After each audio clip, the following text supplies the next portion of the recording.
Hello class. Welcome back बच्चों। लो प्यारे बच्चों, स्टार्ट कर रहे हैं नया लेक्चर। बाबू, आज एक नए लेक्चर में एक नए चैप्टर की चर्चा करने जा रहे हैं। डिमांड से लिंक्ड है थोड़ा सा चैप्टर। बाबू, डिमांड की चर्चा थोड़ी पता होगी तो ये चैप्टर बहुत आराम से निकल जाएगा। ठीक है जी बाबू, थ्योरेटिकल पोर्शन पे 2 से ढाई दिन लगाएंगे, मैंने कल ही बता दिया था। उसके बाद बेटा न्यूमेरिकल है और ये कंफर्म्ड होता है बेटा इस चैप्टर से न्यूमेरिकल आना।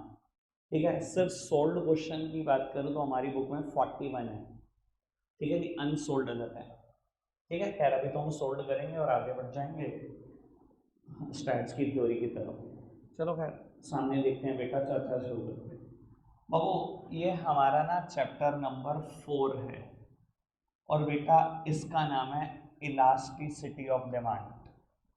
अभी तक हमने डिमांड की सारी बातें पढ़ी हैं, डिमांड, उसके determinant, law of demand, reasons, सब कुछ पढ़ा। ठीक है जी, आज पढ़ने जा रहे हैं इलास्टिसिटी ऑफ डिमांड। सब सामने देखेंगे, नोट्स की जरूरत नहीं पड़ेगी। आपको पता है आखिरी में 2 मिनट दिखवा देता हूँ मैं नोट्स, खुश हो जाया करो उसको देख के। नोट्स की क्या आएंगे, अगर गाइड ही नहीं है तुम्हारे पास सामने, क्या करेंगे नोट्स। बाबू, अभी चर्चा को शुरू करते हैं। इलास्टिसिटी ऑफ डिमांड क्या होता है, सब नई तरफ देखा। सर, जब हमने लॉ ऑफ डिमांड पढ़ा था ना, तो लॉ ऑफ डिमांड से रिलेटेड हमने कुछ इंपॉर्टेंट पॉइंट भी पढ़े थे, अगर आपको याद हो। क्या क्या इंपॉर्टेंट पॉइंट इंडिकेट करता है लॉ ऑफ डिमांड। मुझे नहीं लगता कि अभी बहुत सारे बच्चों के दिमाग में भी आया होगा कि मैं किस चीज़ की बात कर रहा हूँ। कुछ इंपॉर्टेंट पॉइंट याद है आपको? पहली हेडिंग थी इनवर्स रिलेशनशिप, सेकेंड हेडिंग थी क्वालिटेटिव नॉट क्वांटिटेटिव, फिर एक बात थी नो प्रोपोर्शनल रिलेशनशिप। ऐसे कुछ बात पढ़ी थी आपने? चलो मैं याद कराता हूँ। याद तो खैर आपको आता नहीं बेटा, बादाम नहीं खा लेना तुम आजकल, घर जाके किताब में नहीं खोल रहे, याद आए कैसे। वो एक लॉ ऑफ डिमांड में सेकंड पॉइंट आता था क्वालिटेटिव नॉट क्वांटिटेटिव। याद है हम वहाँ क्या लिखते थे? वहाँ हम ये लिखते थे कि लॉ ऑफ डिमांड क्या बताता है। लॉ ऑफ डिमांड आता है other thing remains constant, price of a commodity is inversely related with its quantity demanded. कि प्राइस बढ़ेगा तो क्वांटिटी डिमांडेड गिर जाएगी, और क्वांटिटी प्राइस गिरेगा तो क्वांटिटी डिमांडेड बढ़ जाएगी। बस लॉ ऑफ डिमांड इतनी तो बात करता है। तो बाबू वहां हम लिखते थे क्वालिटेटिव नॉट क्वांटिटेटिव में कि ये सिर्फ ना डायरेक्शनल चेंज बताता है। यही तो बता रहा है कि किस डायरेक्शन में मूव करेगा, प्राइस बढ़ने पर क्वांटिटी डिमांडेड, प्राइस गिरने पर क्वांटिटी डिमांडेड, किस डायरेक्शन में मूव करेगा। मैग्नीट्यूड ऑफ चेंज नहीं बताता, याद है ना। क्वांटिटी ऑफ चेंज नहीं बताता कि कितने परसेंट से बदल जाएगा, ऐसी बात नहीं करता वो। सिर्फ डायरेक्शनल चेंज ही तो बताता है। ये थोड़ी बताता कि कितना बदल जाएगा। मैं अगर कहूं कि प्राइस 10% बढ़ गया तो क्वांटिटी डिमांडेड कितने परसेंट से गिरेगी, ये बताता था law of demand. Law of demand ने तो खुद ये बताया नहीं बताया ना बेटा। बाबू यही तो पढ़ा था आपने फीचर, और आपको बताओ तो मैंने तो एक्सप्लेनेशन भी सुनी हुई है इसकी। आप हालात देखो अब अपने, अगर ये आपको याद नहीं आ रहा तो। बाबू अब मैं आपको ये बता देता हूँ, लॉ ऑफ डिमांड तो क्वालिटेटिव बात करता है, सिर्फ डायरेक्शनल मूव की बात करता है। परसेंटेज, कितना परसेंटेज से बदलेगा बेटा, प्राइस बढ़ने पर क्वांटिटी क्वांटिटी की बात नहीं करता। बाबू ये बात करता है इलास्टिसिटी ऑफ डिमांड। सब नाम ही है इलास्टिसिटी, इलास्टिक वर्ड से बना है कि अगर मैंने इलास्टिक को 10% खींच दिया, प्राइस को 10% खींच दिया, क्वांटिटी डिमांडेड कितनी गिरेगी, ये ये बात करेगा बेटा इलास्टिसिटी ऑफ डिमांड। यानी कि बेटा अगर मुझे बोलना हो इलास्टिसिटी ऑफ डिमांड क्या बताता है, तो मैं बता देता हूं क्या बताता है। Percentage change in demand with respect to percentage change in any factor affecting the demand।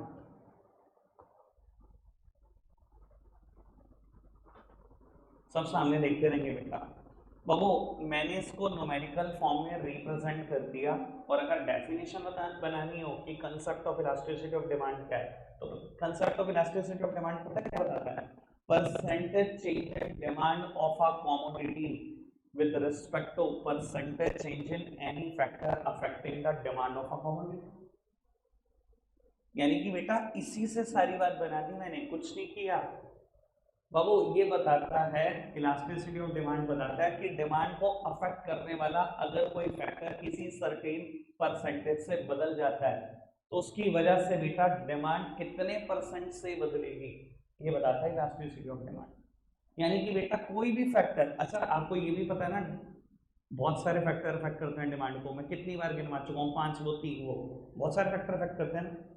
अगर डिमांड को अफेक्ट करने वाला कोई भी फैक्टर एक सर्टेन परसेंटेज से बदल जाए तो उसकी वजह से डिमांड कितने परसेंट से बदलेगी, यही बताता है इलास्टिसिटी ऑफ डिमांड। ये क्वांटिटी में बात कर रहा है, ये क्वालिटेटिव बात नहीं कर रहा बेटा, वो लॉ ऑफ डिमांड ही करता था क्वालिटेटिव बात।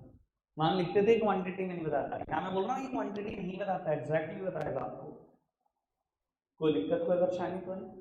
इधर देखना, अगर लिखनी हो इलास्टिसिटी ऑफ डिमांड की डेफिनेशन तो क्या बताते हैं elasticity of demand, percentage change in demand of a commodity, word add कर देना, percentage change in demand of a commodity with respect to percentage change in any factor affecting the demand of a commodity.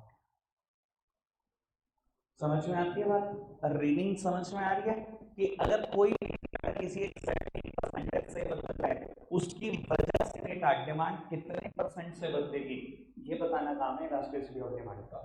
कोई दिक्कत कोई परेशानी तो नहीं, बात समझ में आ रही है कि बात क्वांटिटी में कर रहे हैं।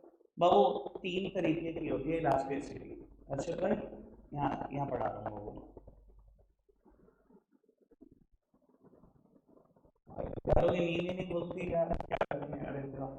बाबू 3 तरीके की होती है इलास्टिसिटी ऑफ डिमांड, 3 तरीके की।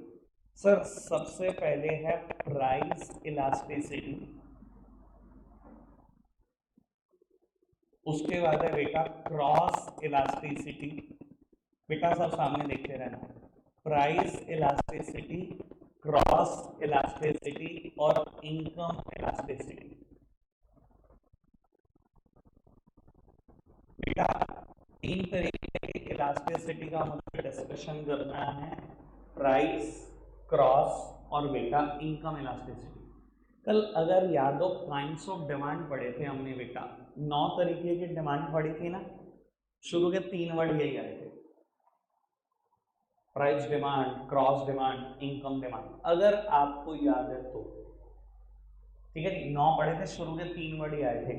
और आपको ही पता है क्रॉस वर्ड किसके लिए लगाया था मैंने, बाकी तो नाम से ही क्लियर है, क्रॉस वर्ड किसके लिए लगाया था सबको आइडिया होना चाहिए, नहीं तो देखना।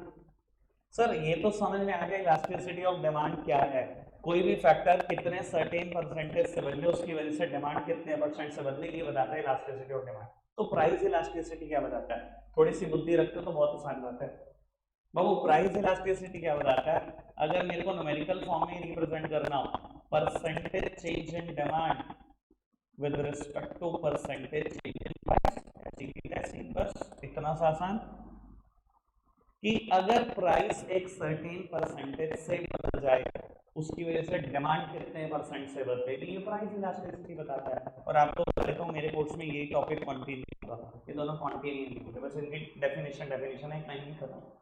तो बाबू अगर बहुत समझदार हो तो क्रॉस इलास्टिसिटी तो 1 मिनट का मुद्दा है, percentage change in demand with respect to percentage change in the price of related goods. याद है कल भी तो बेटा क्रॉस वर्ड मैंने रिलेटेड गुड्स के लिए लगाया था, रिलेटेड में दोनों आ जाते हैं, सब्स्टिट्यूट भी और कॉम्प्लीमेंट्री। अगर इसको भी न्यूमेरिकल फॉर्म में रिप्रेजेंट करना हो तो बाबू percentage change in demand with respect to percentage change in price of related goods. और बाबू अब तीसरा तो खुद ही बनाओगे आप, समझदार हो, मुझे बता दो, मुझे समझ में आ रहा क्या है ये भैया, percentage change in demand with respect to percentage change in income of consumer, that's it। समझ में आ रही है बात बाबू, यानी कि अगर इसको भी न्यूमेरिकल फॉर्म में रिप्रेजेंट करना हो तो percentage change in demand upon percentage change in income of consumer. सारी बात क्लियर है बेटा, जितनी भी बात करी अभी तो बहुत छोटी सी बात करी, ठीक है जी।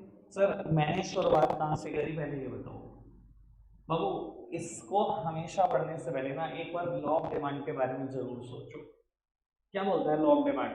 अगर things remaining price of a commodity is inversely related with quantity demanded of the same commodity. ये तो बोलता है बेटा लॉ ऑफ डिमांड। बाबू अब कुछ सोचने की बात है, उसने बोला कि प्राइस और क्वांटिटी डिमांडेड इनवर्सली रिलेट करते हैं, मतलब प्राइस बढ़े तो क्वांटिटी डिमांडेड गिरेगी, प्राइस गिरे तो क्वांटिटी डिमांडेड बढ़ेगी। सब डायरेक्शनल चेंज। सिर्फ उसने ये बताया कि अगर प्राइस बढ़ रहा है तो क्वांटिटी डिमांडेड गिरे, सिर्फ डायरेक्शन की बात करता है। किसने ये बताया कि चेंज कितने परसेंट से होगा, कि अगर प्राइस 10% बढ़े क्वांटिटी डिमांडेड कितनी गिर जाएगी, ये बताया क्या इसने? लॉ ऑफ डिमांड नहीं बताता। लॉ ऑफ डिमांड का काम भी नहीं है बताना, ये काम है इलास्टिसिटी ऑफ डिमांड का बताना। इलास्टिसिटी ऑफ डिमांड यही बताएगी बेटा आपको कि मैग्नीट्यूड ऑफ चेंज कितना होगा, कि चेंज कितने परसेंट से होगा। पक्का से इलास्टिसिटी ऑफ डिमांड क्या कहता है? Percentage change in demand with respect to percentage change in any factor affecting the demand. ठीक है जी। फिर हमने बेटा डिस्कशन करा कि प्राइस, तीन तरीके की इलास्टिसिटी है, price elasticity, cross elasticity, income elasticity. Sir दो चीजों के तो बस मुझे मीनिंग ही चाहिए थे, मैंने मीनिंग पढ़ लिया, बहुत अच्छी बात। प्राइस इलास्टिसिटी को ही मैं कंटिन्यू करने वाला हूँ। अभी तक कोई दिक्कत कोई परेशानी तो नहीं? पक्का से नोट से रीड करके दिखाओ एक बार फटाफट से, मैं बता देता हूँ कहाँ तक, यहाँ से शुरू होकर बस यहाँ तक, इनकम इलास्टिसिटी ऑफ डिमांड तक, जल्दी से स्पीड बढ़ाकर लोग उत्तर सामने देखेंगे। सर कंटिन्यू कर रहे हैं topic price elasticity as per promise, बाकी दोनों इलास्टिसिटी का कुछ नहीं करना हमें। बाबू मैंने ना प्राइस इलास्टिसिटी की एक और डेफिनेशन भी लिखने की कोशिश करी, वो भी समझ लेते हैं, लगभग सिमिलर लाइन पर है, कुछ मुश्किल बात नहीं। एक तो बेटा डेफिनेशन हमने यहाँ पढ़ी, प्राइस इलास्टिसिटी क्या बताता है? Percentage change in demand with respect to percentage change in price of the same commodity. Sir एक और भी बात लिखी है, अगर ये लिखोगे तो मुझे और ज्यादा अच्छा लगेगा। ठीक है जी। बाबू पढ़ते हैं क्या लिखा है। कहते हैं price elasticity of demand means degree of responsiveness of demand of a commodity with reference to change in price of such commodity. Sir अंतर कुछ नहीं है, बस लैंग्वेज का अंतर है, मतलब दोनों बातों का सेम है। मैं आपको एक बार क्लियर कर देता हूँ क्या कहना चाह रहा है। बाबू कहते हैं प्राइस इलास्टिसिटी ऑफ डिमांड पता है क्या बताती है? Degree of responsiveness of demand for a commodity with reference to change in the price of such commodity। बाबू ये पता है क्या कह रहा है कि क्या बताती है price elasticity? Degree of responsiveness of demand for a commodity with reference to price of such commodity, कि डिमांड कितनी डिग्री पे रिस्पॉन्ड करेगा अगर प्राइस बदल जाएगा उसी कमोडिटी का। सर मुझे लगता है इंग्लिश में एक ही चीज को लिखने के बहुत सारे तरीके हैं, तो हमने एक दूसरे तरीके से लिख दिया, ठीक है ना। लेकिन मैं बता देता हूँ ज्यादातर टीचर्स का जोर पता क्या होता है? प्राइस इलास्टिसिटी में ना ये तीन वर्ड देखना, डिग्री ऑफ रिस्पॉन्सिवनेस। तो मैं चाहता हूं आपसे हमेशा सेकंड वाली डेफिनेशन कोट करो, उनको ना ये वर्ड बड़ा प्यारा है, डिग्री ऑफ रिस्पॉन्सिवनेस। इधर देखना सर, मतलब समझ में आया कि अगर प्राइस बदला किसी कमोडिटी का तो डिमांड कितनी डिग्री पे रिस्पॉन्ड करेगी, कितने परसेंटेज से रिस्पॉन्ड करेगी, ये बताता है प्राइस इलास्टिसिटी। कोई दिक्कत कोई परेशानी तो नहीं? करना केशव यहाँ क्या कह रहा था बाबू? कोई दिक्कत तो नहीं? समझ में आ रही है प्राइस इलास्टिसिटी? बेटा degree of responsiveness of demand for a commodity with reference to change in the price of such commodity.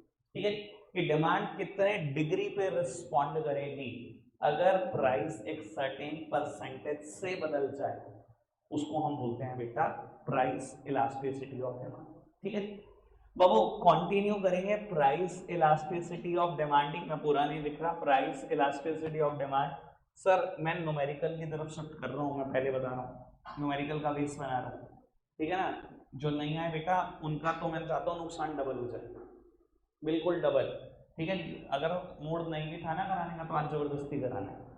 Babu price elasticity of demand तीन अलग अलग फॉर्मूलाज से, तीन अलग अलग मेथड से कैलकुलेट होती है, ठीक है।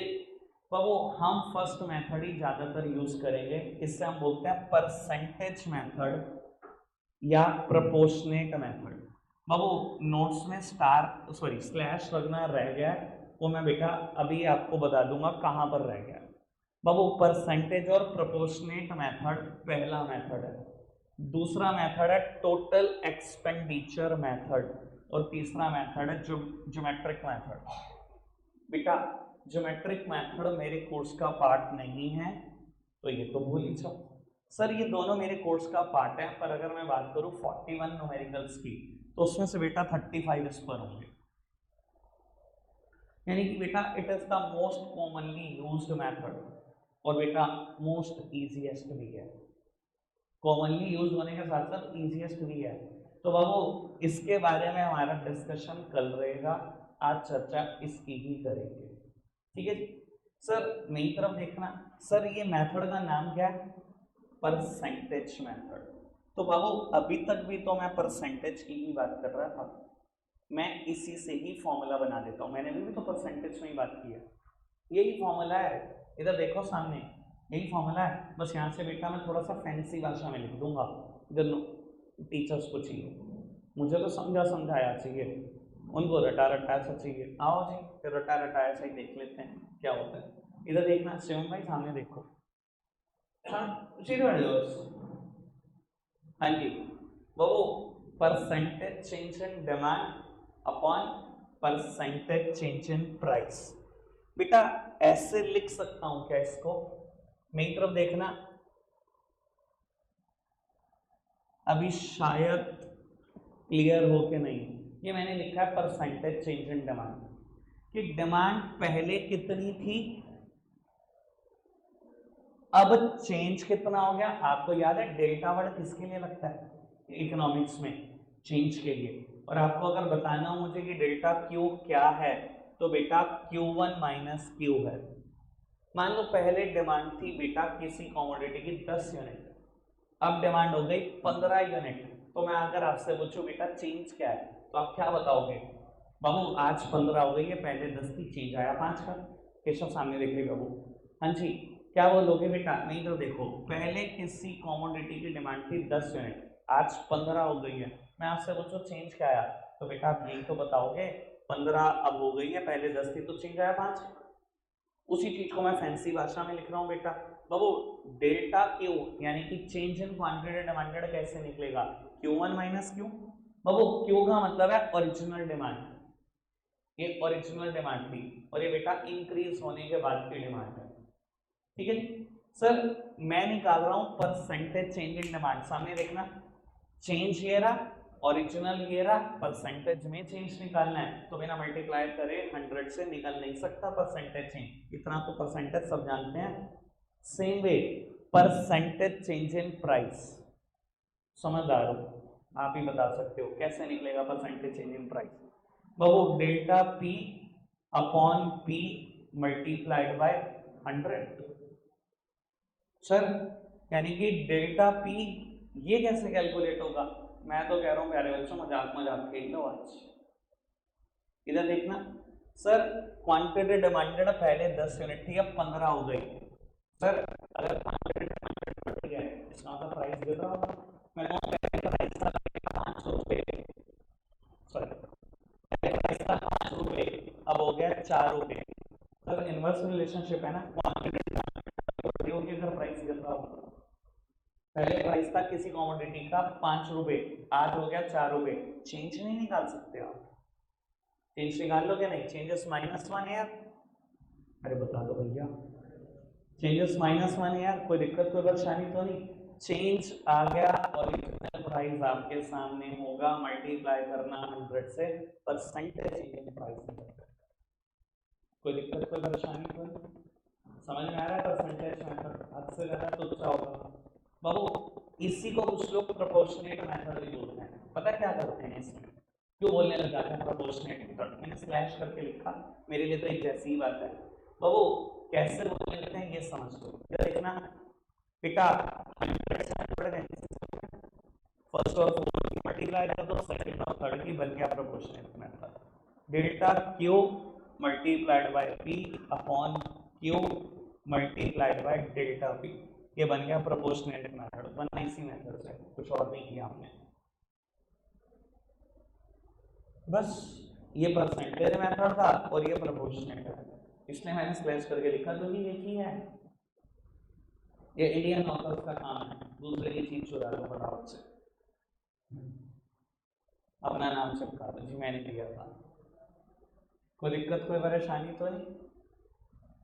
क्लियर है बात? अभी तक मैंने जितनी बात बोली सब समझ में आ रही है? कुछ बातें करूं, न्यूमेरिकल करके देखें, एक आध न्यूमेरिकल, ताकि इससे क्लियर हो जाए कि हम क्या कर रहे थे। ठीक है, आओ जी। और मैं एक बात बोलूं, अगर आप फॉर्मूला नहीं भी सोचोगे ना, या percentage change in demand upon percentage change in price भी सोचोगे, मैं तब भी करवा दूंगा आपसे, क्योंकि भाई मैंने तो उसी स्टेटमेंट से बनाया है। ये दिमाग में नहीं है, रटना होता है। फॉर्मूला डिराइव किया हमने तो उसी स्टेटमेंट से। ठीक है जी, आओ बेटा एक एग्जांपल लिखते हैं, उसको सॉल्व करने की कोशिश करते हैं। एग्जांपल करेंगे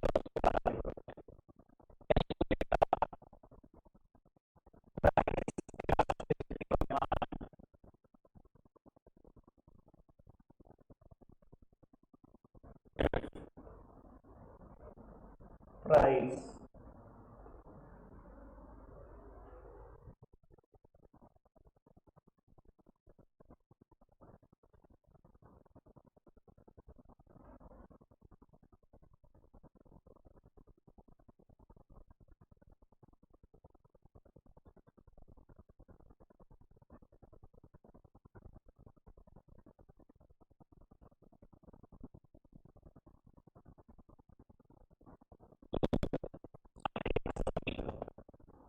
बेटा कहता है calculate the price elasticity of demand if price increases from 8 to 10 and quantity demanded reduced from 5 units to 4 units. Sir there exist a inverse relationship, price अगर बढ़ेगा तो क्वांटिटी डिमांडेड हमेशा गिरेगी, रिड्यूस होगी, डिक्रीज होगी। सबको पता है बात को। Sir elasticity of demand ED, ठीक है, ऐसे लिखेंगे ईडी इज इक्वल्स टू, क्या है बेटा, प्राइस इलास्टिसिटी कैलकुलेट करने का percentage change in demand, percentage change in price. कोई दिक्कत कोई परेशानी तो नहीं? सब परसेंटेज चेंज इन डिमांड कैसे निकलेगा? Del Q upon percentage change in price कैसे निकलेगा? ऐसे तो निकलेगा। कोई दिक्कत कोई परेशानी तो नहीं?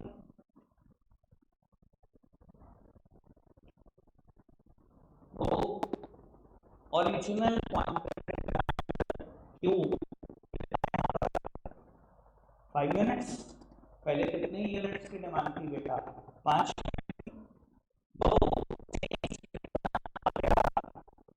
कैसे निकलता है? क्यू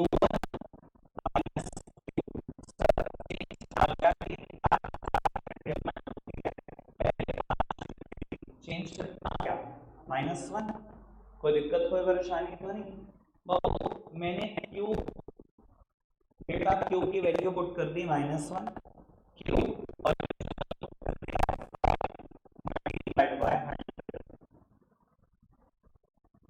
सर बात करते हैं डेल्टा पी और पी की। सर ओरिजिनल प्राइस कितना है? सर ओरिजिनल प्राइस कितना है? 8। ठीक है जी, चेंज कितना आ गया प्राइस में बेटा? Formula P1 minus P। Sir आज प्राइस 10 हो गया है, पहले 8 था, चेंज कितना आ गया? 2। Sir change in price 2 upon original price 8 multiplied by 100। कोई दिक्कत कोई परेशानी तो है? तो अगर ये मैं कैंसिल करूं, इट इज -20%। और अगर मैं ये कैलकुलेट करूं, इट इज 25%। It is 25%। तो 4/5 यानी कि बेटा माइनस का 0.8।